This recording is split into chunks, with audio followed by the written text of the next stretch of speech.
Hello everyone. हम पढ़ रहे थे केमिस्ट्री क्लास 9 का chapter number 3 atoms and molecules. Last video में हमने एनसीईआरटी क्वेश्चन स्टार्ट कर दिए थे और क्वेश्चन नंबर 12 तक कंप्लीट कर लिया था। आज स्टार्ट करते हैं पेज नंबर 42 के क्वेश्चन नंबर 1 और सीरीज़ वाइज चलें तो क्वेश्चन नंबर 13 से। सो 13th क्वेश्चन है। अब बेसिकली जितने भी आगे क्वेश्चन आएंगे ज़्यादातर न्यूमेरिकल बेस्ड है, तो आप अपने साथ एक नोटबुक लेके बैठना ताकि आप साथ साथ करते रहो या फिर बाद में जैसे भी आपको ठीक लगे। फर्स्ट क्वेश्चन है, if 1 mole of carbon atom weighs 12 gram what is the mass of 1 atom of carbon. अगर 1 मोल कार्बन एटम का जो वेट है वो 12 ग्राम है, सो मास क्या होगा 1 एटम ऑफ कार्बन का। तो 1 मोल का क्या मतलब है? 1 मोल का मतलब है 6.022 इंटू 10⁻23 एटम्स ऑफ कार्बन। अब अगर 1 मोल ऑफ कार्बन का मास 12 ग्राम है, मतलब 6.022 इंटू 10⁻23 एटम्स का मास 12 ग्राम है। अब इतने एटम्स का अगर 12 ग्राम है तो 1 का कितना होगा? क्या लगाया हमने? Unitary method.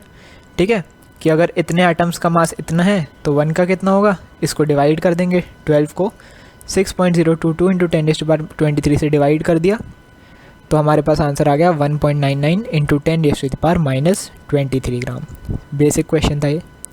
14th question, which has more number of atoms, 100 gram of sodium और 100 ग्राम ऑफ आयरन। तो हमें एटॉमिक मास दे रखा है सोडियम को 23 और आयरन का 56। देखो, मोल्स का फॉर्मूला होता है mass of solution upon molar mass of mass of element upon molar mass of element. तो यहाँ पे हमें सोडियम के निकालने हैं मोल्स, तो मोल्स ऑफ सोडियम क्या होगा? Given mass of sodium upon molar mass of sodium. Given mass है हमें 100 ग्राम सोडियम, मोलर मास है 23 मतलब 23 ग्राम। मोलर मास हम कंसिडर करेंगे, यू की जगह ग्राम ले लेंगे। सो 100/23 आ गया 4.34 मोल्स। फिर हमने निकाले मोल्स ऑफ आयरन। क्या होगा? Given mass of iron upon molar mass of iron, मतलब 100/56, ये आया 1.78 मोल्स। अब हमसे पूछा था किस में ज़्यादा एटम्स होंगे।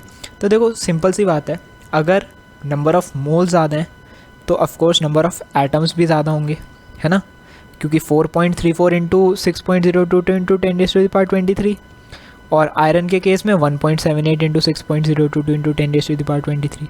किस में ज़्यादा है? सोडियम के केस में, मतलब नंबर ऑफ मोल्स जिसमें ज़्यादा होंगे, नंबर ऑफ एटम्स भी अल्टीमेटली उसी में ज़्यादा होंगे। So 100 gram of sodium contains इतने moles while 100 gram of iron contains इतने मोल। सोडियम के ज़्यादा हैं, so sodium has more atoms than iron.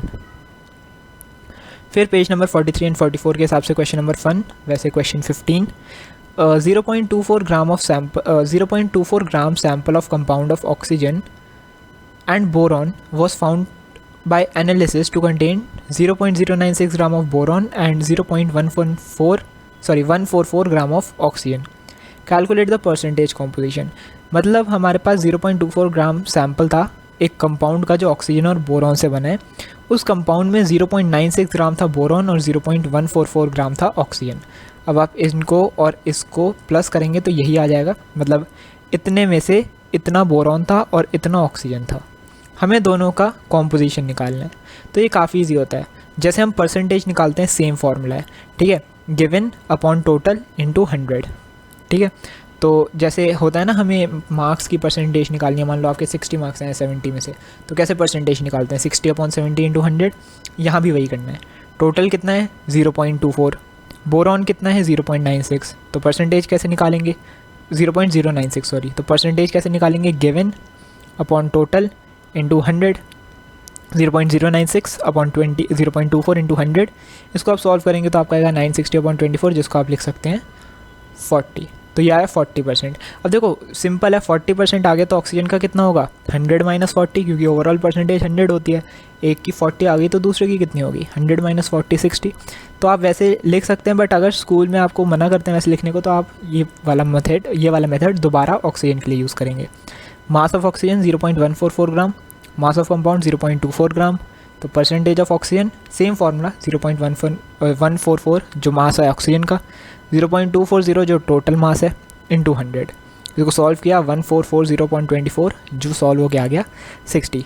बताया था मैंने स्टार्टिंग में कि मतलब अभी बताया था, जैसे बोरॉन है, बोरॉन को 40 आ रहा है तो ऑक्सीजन का कितना होगा? 100 - 40 60। वैसे भी लिख सकते हैं, अगर वैसे टीचर्स ऑब्जेक्ट करते हैं तो आप ऐसे भी लिख सकते हैं। लास्ट में परसेंटेज कॉम्पोजिशन कंपाउंड कितनी आई, बोरॉन की 40% एंड ऑक्सीजन की 60%। 16th question, when 3 gram of carbon is burnt in 8 gram of oxygen, 11 gram of CO2 is formed. What mass of CO2 will be formed when 3 gram of carbon is burnt in 50 gram of oxygen? देखो solution पढ़ने से पहले मैंने आपको एक law बताया था, law of constant proportion. उसमें ये था कि चाहे आप मतलब जो कंपाउंड्स होते हैं वो एक फिक्स्ड प्रपोर्शन में रिएक्ट करते हैं, तो चाहे आप कितना भी मास ले लो वो उसी प्रपोर्शन में रिएक्ट करेंगे। अब हमें बोला है 3 ग्राम ऑक्सीजन 3 ग्राम कार्बन अगर 8 ग्राम ऑक्सीजन में बर्न हो रहा है तो 11 ग्राम CO2 प्रोड्यूस हो रहा है। अब अगर 3 ग्राम कार्बन 50 ग्राम ऑक्सीजन में बर्न होगा तो कितना CO2 प्रोड्यूस होगा, तो यहाँ पे भी जो हमारा आंसर है वो सेम रहेगा, because it will obey law of constant proportion. अगर 3 ग्राम है तो ये 50 ग्राम ऑक्सीजन में से भी सिर्फ 8 ग्राम ऑक्सीजन में से रिएक्ट करेगा, बाकी जो बचा हुआ 42 ग्राम ऑक्सीजन है वो एज इट इज़ रह जाएगा। ठीक है, लॉ ऑफ कांस्टेंट प्रोपोर्शन के हिसाब से ऑक्सीजन और कार्बन कंबाइन करते हैं 3:8 में, मतलब हर 3 ग्राम ऑक्सीजन के लिए हमारे पास हर 3 ग्राम कार्बन के लिए हमारे पास 8 ग्राम ऑक्सीजन है। सो अगर हम 50 ग्राम भी ले लेते हैं, वो जो हमारा 3 ग्राम वाला कार्बन है वो सिर्फ 8 ग्राम ऑक्सीजन के साथ ही रिएक्ट करेगा।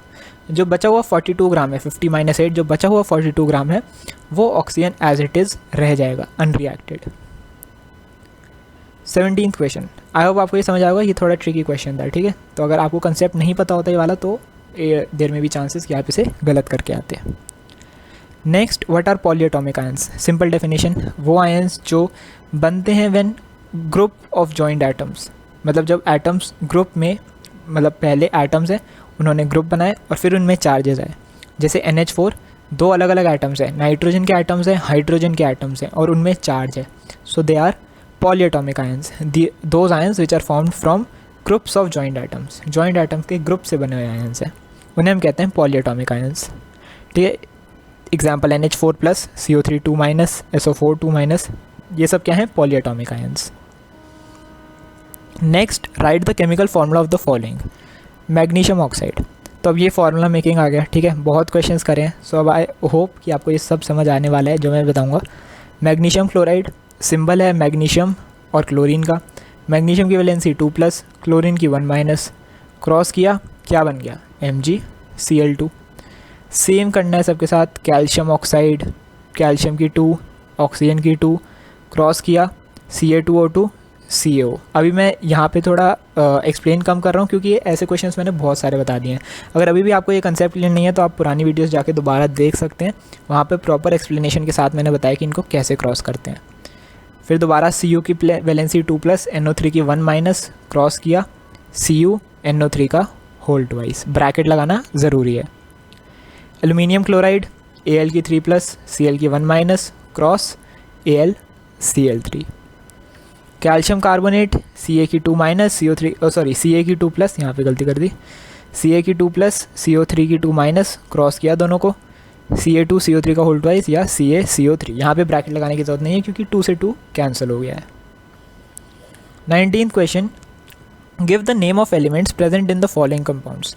क्विक लाइम, तो देखो क्वेश्चन में सिर्फ क्विक लाइम दे रखा था, अब आपको नाम ये वाले याद होने ज़रूरी हैं क्योंकि क्विक लाइम से देख के आप नहीं बता सकते कि इसमें कौन से एलिमेंट्स होंगे। हाइड्रोजन ब्रोमाइड को देख के तो बता सकते हो HBr होगा, H होगा और Br होगा, तो hydrogen and bromine. But quick lime अगर आपको नहीं पता कि क्विक लाइम को CaO कहते हैं तो आप ये क्वेश्चन नहीं कर पाते।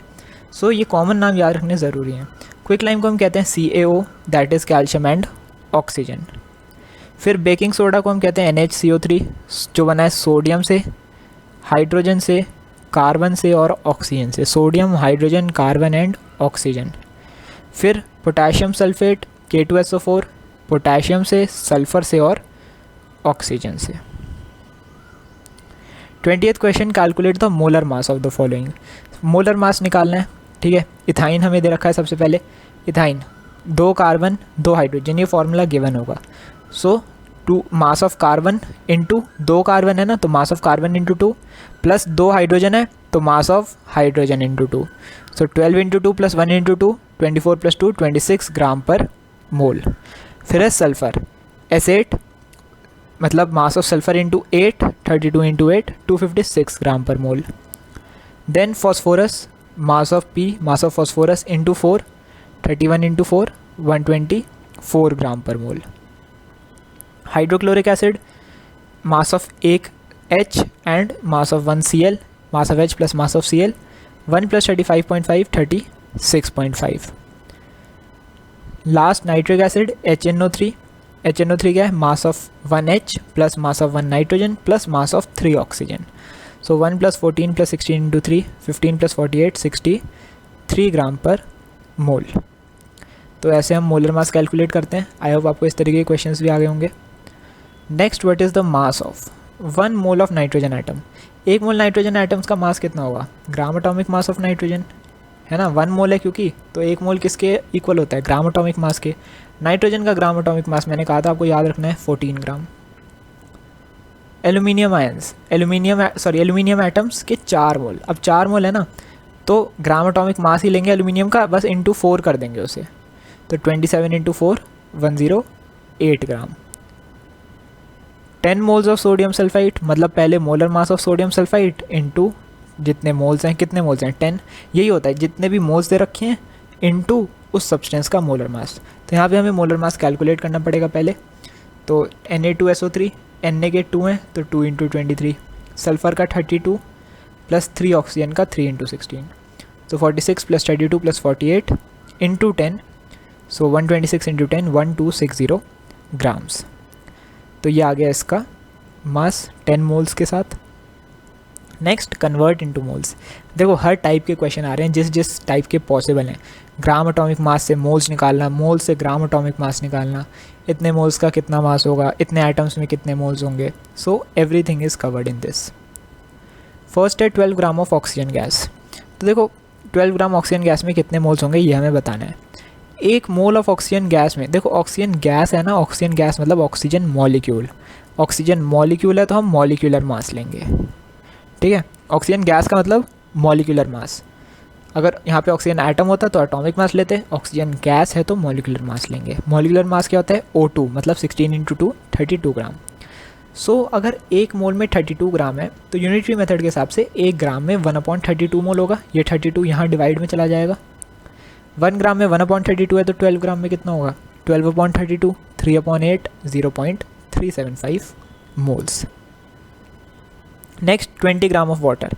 वाटर मतलब H2O, H2O का मास 16 प्लस 2 इंटू 1, 16 हो गया ऑक्सीजन का, 2 हो गया 2 हाइड्रोजन्स का, तो 18 ग्राम। अब 1 मोल में 18 ग्राम तो 1 ग्राम में 1/18, 1 mole is equal to 18 gram, so 1 gram is equal to 1/18 moles. 20 gram कितना होगा, 20/18 1.11 moles. 22 gram of CO2। 1 mole CO2 is equal to gram molecular mass of CO2, 12 plus 16 2 ज़ा 32 44 ग्राम। अब 1 मोल में 44 ग्राम है तो वही चीज़ दोबारा से 1 ग्राम CO2 में कितना होगा, 1/44 मोल्स। 22 ग्राम में कितना होगा, 22/44 1/2 मोल्स ऑफ CO2, मतलब आधा मोल CO2 का। आई होप आपको ये समझ आए होंगे, ठीक है। कुछ नहीं करना, पहले मोल्स से ग्राम एटॉमिक मास या ग्राम मॉलिकुलर मास निकालना है। फिर अगर 1 मोल में इतने ग्राम है तो 1 ग्राम में इतने मोल्स होंगे, जस्ट डिवाइड कर दो उसे। एंड फिर 1 ग्राम में अगर इतने मोल्स हैं, जैसे ये 1 ग्राम में इतने मोल्स हैं, तो जितने का हमें निकालना है हम उसे उससे मल्टीप्लाई कर देंगे, हमारे पास आंसर आ जाएगा। Next, what is the mass of 0.2 mole of oxygen items. ये काफ़ी इजी क्वेश्चन है। 1 मोल का मास कितना होता है, 16 ग्राम, तो 0.2 का मतलब 1 मोल का मास कितना होता है, ग्राम एटॉमिक मास होता है। सो 1 मोल ऑफ ऑक्सीजन आइटम्स का मास कितना होगा, gram atomic mass of oxygen कितना है 16, तो 0.2 का कितना होगा, 16 इंटू 0.2 3.2 ग्राम। यूनिटरी मेथड का यूज़ कर रहे हैं कि अगर एक पेन 10 रुपये का है, सो 2 पेन कितने के होंगे, 2 इंटू 10। सिमिलरली 1 मोल अगर 16 ग्राम है तो 0.2 मोल कितने होंगे, 0.2 into 16 3.2 gram. 0.5 mole of water molecule. अब वाटर मॉलिक्यूल है तो मॉलिकुलर मास कैलकुलेट करेंगे वाटर का, 18 ग्राम आया। 1 मोल का 18 ग्राम है तो आधे मोल का कितना होगा, 0.5 into 18 9 gram. 24th question, calculate the number of sulphur molecules S8 present in 16 gram of solid sulphur. ये क्वेश्चन इंपॉर्टेंट है। 1 mole sulphur is equal to gram molecular mass of sulphur and 1 mole sulphur is equal to इतने molecules of sulphur. दोनों चीज़ें होती है ना, 1 मोल sulphur इसके भी इक्वल है, 1 मोल सल्फ़र इसके भी इक्वल है। अब ग्राम मॉलिकुलर मास कितना होगा सल्फ़र का, 8 into mass of sulphur, 8 into 32 256 ग्राम। मतलब कि ग्राम मॉलिकुलर मास जो है सल्फ़र का वो 6.022 मॉलिक्यूल्स के इक्वल है ना, तो 256 gram of sulphur is equal to इतने मॉलिक्यूल्स। अब 256 ग्राम अगर इतने मॉलिक्यूल्स के इक्वल है तो 16 ग्राम कितने के इक्वल होगा, 256 को यहाँ डिवाइड में ले जाओ, 16 को मल्टीप्लाई कर दो, so it will be 3.76 into 10⁻22 molecules. Last question also very important, ज़्यादा इंपॉर्टेंट है, 24 से ज़्यादा important, 25। Calculate the number of aluminium ions present in इतने ग्राम ऑफ एल्यूमिनियम ऑक्साइड। हमें एल्यूमिनियम ऑक्साइड दे रखा है कंपाउंड, और हमें बताना है इस कंपाउंड में एल्यूमिनियम के कितने आयंस होंगे। तो अब अगर जिसको नहीं आता होगा उसको कोई आइडिया नहीं होगा कि इसको स्टार्ट कैसे करना है। तो स्टार्ट करेंगे हम 1 मोल Al2O3 को लेके। 1 मोल Al2O3 का मास कितना होगा, ग्राम molecular mass of Al2O3 calculate करा, 2 into Al plus 3 into O, 2 into 27 plus 3 into 16, 54 plus 48, 102 ग्राम। अब देखो 1 मोल Al2O3 में कितने मोल्स हैं एल्यूमिनियम के, Al2 है ना, Al2 मतलब 2 मोल्स ऑफ Al। अब 1 mole of Al in Al2O3 is equal to mass of Al into 2। 1 mole जो Al का है Al2O3 में वो किसके इक्वल होगा, मास ऑफ Al के इंटू 2 के, क्योंकि Al2 है, 27 इंटू 2 54 ग्राम। इसका मतलब ये है कि अगर टोटल हमारे पास 102 ग्राम है Al2O3 का, तो उसमें से 54 ग्राम हमारे पास एल्यूमिनियम है। जैसे हमने यहाँ पे किया था, हमने टोटल मास निकाला 102 ग्राम, उसमें से 54 ग्राम तो एल्यूमिनियम का था ना, वही चीज़ है कि 102 ग्राम Al2O3 का मतलब है 54 ग्राम उसमें एल्यूमिनियम है। तो 0.05 ग्राम ऑफ Al2O3 में कितना एल्यूमिनियम होगा, 102 ग्राम में अगर इतना है, और हमें किसके लिए निकालना है, हमें क्वेश्चन में बोला है 0.051 ग्राम के लिए निकालना है, तो हम 0.051 के लिए निकालेंगे 54 अपॉन 102 यहाँ डिवाइड में, और इंटू 0.051 यहाँ मल्टीप्लाई में। इसको पूरा सॉल्व करेंगे तो आपके पास आ जाएगा 0.027 ग्राम ऑफ Al। अब आगे क्वेश्चन इजी हो गया अगर आपको यहाँ तक समझ आ गया। तो यहाँ तक अगर नहीं आया तो वीडियो को रिवाइंड कीजिए और दोबारा से समझिए इस क्वेश्चन को, क्योंकि ये इंपॉर्टेंट है। अब 1 mole of Al is equal to इतने atoms, and 1 mole of Al is equal to atomic mass of aluminium. So 27 gram of aluminium means इतने एटम्स, 6.022 इंटू 10⁻23 एटम्स। 27 ग्राम क्या है, एटॉमिक मास एल्यूमिनियम का। सो 27 ग्राम में अगर इतने एटम्स हैं तो 0.027 ग्राम में कितने एटम्स होंगे, 27 को पहले डिवाइड किया और 0.027 को मल्टीप्लाई किया। तो इसको सॉल्व करेंगे तो हमारे पास आ जाएगा ये 27 अपॉन 1000 हो जाएगा, 27 से 27 कैंसिल, 1000 को इससे डिवाइड किया तो 6.022 इंटू 10⁻20 एटम्स ऑफ एल्यूमिनियम। ये लास्ट वाला क्वेश्चन थोड़ा ट्रिकी था, थोड़ा सा डिफिकल्ट था, जितने भी क्वेश्चन अभी तक हमने करे। अगर आपको नहीं आया तो वीडियो को थोड़ा रिवाइंड करके दोबारा से देखिए, ठीक है। यहाँ पे हमारे NCERT क्वेश्चंस ख़त्म हो गए हैं। अब हम नेक्स्ट वीडियो में बायोलॉजी के चैप्टर्स जो हैं वो स्टार्ट करेंगे।